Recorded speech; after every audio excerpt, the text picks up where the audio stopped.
que é um dos 4 países do mundo que simultaneamente reúne grandes populações, grandes territórios e grandes economias. Vale dizer, o Brasil, Estados Unidos, Rússia e China são países onde a logística é fator crítico de sucesso. O pessoal de administração deve ter tratado essa matéria, esse tipo de análise, os fatores críticos de sucesso.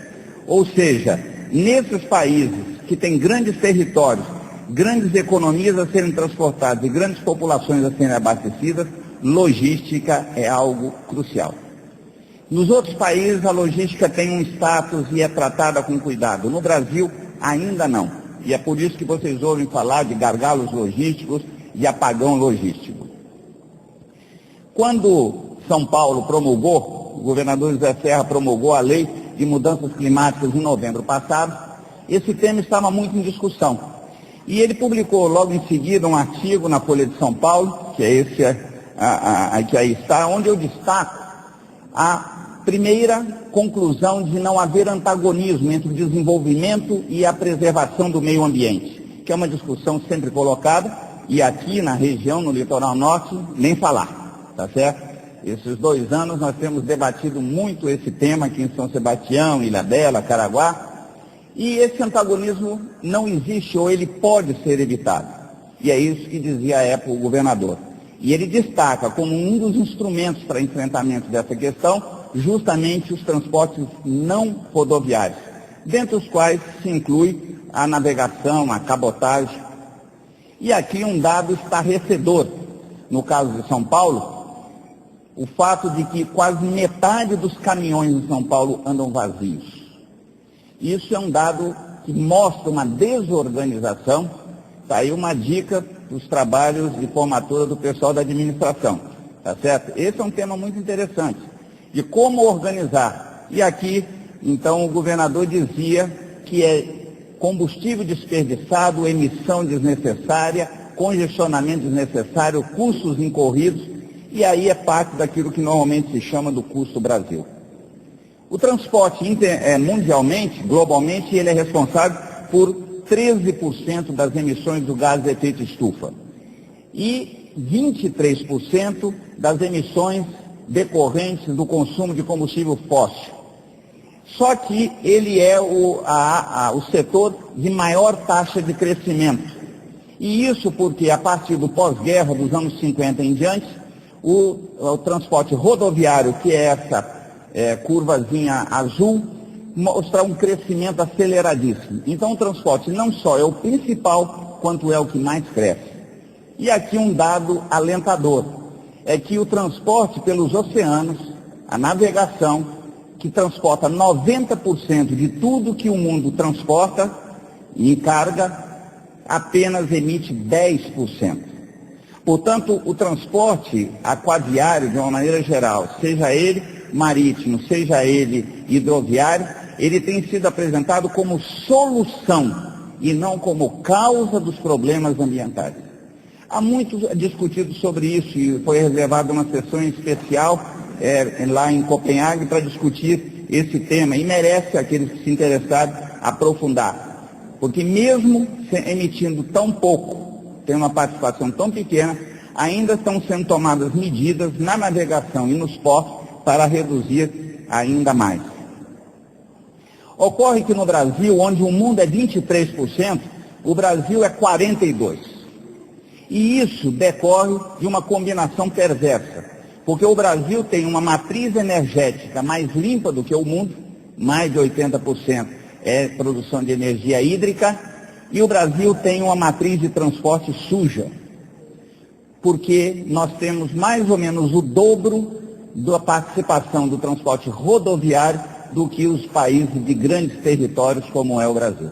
Então, dessa combinação de uma matriz energética limpa e uma matriz de transporte suja, resulta que nós temos mais de 40% da emissão dos gases de efeito estufa decorrente do transporte. Então, qualquer política que deseje reduzir a emissão dos gases de efeito estufa vai passar pelo transporte. E sem o transporte não há possibilidade de resolver esse problema. O Brasil, eu estou nesse setor há 30 e poucos anos, e sempre ouvi falar da ideia da mudança da matriz de transporte brasileiro. Isso, governo após governo, planos de desenvolvimento sobre plano de desenvolvimento, sempre se diz. O mais recente é o Plano Nacional de Logística e Transporte de 2007, que propugna uma redução de 43% na emissão, na participação do transporte rodoviário e um aumento de 120% no transporte aquaviário. Só que isso já foi declarado e proposto nas últimas décadas diversas vezes. Só que quando nós olhamos a matriz de investimentos, no caso do PAC, por exemplo, nós vemos que não há uma correspondência entre aquilo que se deseja e os recursos que colocam. E se nós olharmos essa matriz, praticamente nós vamos ver que ela reproduz, ela reforça a matriz de transporte existente.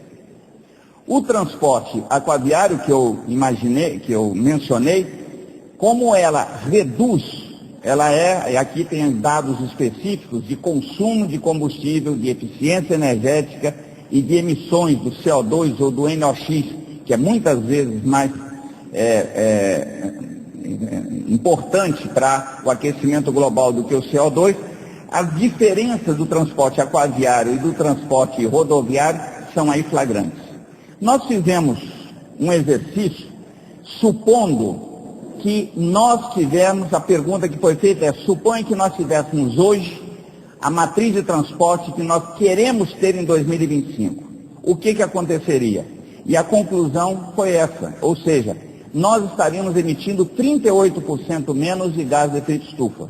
Ou visto de outra forma, nós poderíamos praticamente bancar o desenvolvimento desse período sem poluir ou sem emitir mais gás de efeito estufa.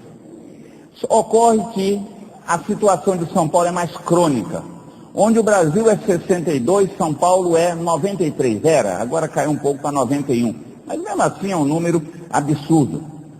Ocorre que é possível, e essas metas que são colocadas no ano 2020, é a meta do PDDT, que é o Plano Diretor de Desenvolvimento e Transporte de São Paulo. Ocorre que os estudos que nós temos feito na Companhia Docas, no Departamento Hidroviário, indicam que ainda neste horizonte 2020, seria possível nós aumentarmos o transporte aquaviário, a cabotagem em 5 vezes e o transporte hidroviário em 12 vezes.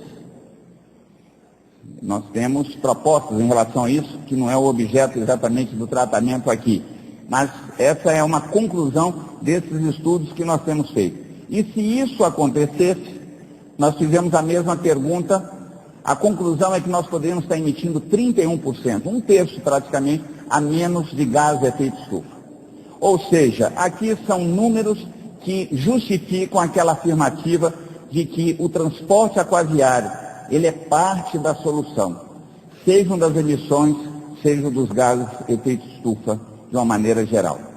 E é por isso, aqui eu deixo uma conclusão preliminar, usando esse surrado ideograma chinês, aquela ideia de que as crises é uma combinação de ameaças e oportunidades. E aqui nós temos uma oportunidade de sair dessa crise de uma forma diferente, balanceando a nossa matriz de transporte e finalmente implantando um planejamento e um gerenciamento integrado dos modais de transporte. E é por isso que eu tenho defendido a tese de que logística e meio ambiente são aliados estratégicos no Brasil hoje. Ou seja, o Brasil necessita de desenvolvimento na área da logística, por conta da economia, da qualidade de vida da população, para o desenvolvimento real, diz o professor. E o que é bom para a logística nesse momento é bom para o meio ambiente. E o que é bom para o meio ambiente é bom para a logística. Eu acho que essa é uma questão chave sobre a qual nós devíamos meditar e podemos trabalhar muito sobre ela. Neste contexto, nós temos a necessidade no Brasil de implementar projetos que viabilizem, porque a tese é boa, só que ela não é colocada em prática. Uma das formas que nós temos, por exemplo, é de retomar a navegação de cabotagem, que no Brasil teve o seu tempo áureo durante 4 séculos e meio aproximadamente, e foi desaparecendo. Nos últimos anos tem havido um crescimento importante. Mas para isso nós precisamos de infraestrutura para que aconteça a cabotagem, para que nós aumentemos a navegação de longo curso, para que nós possamos ter o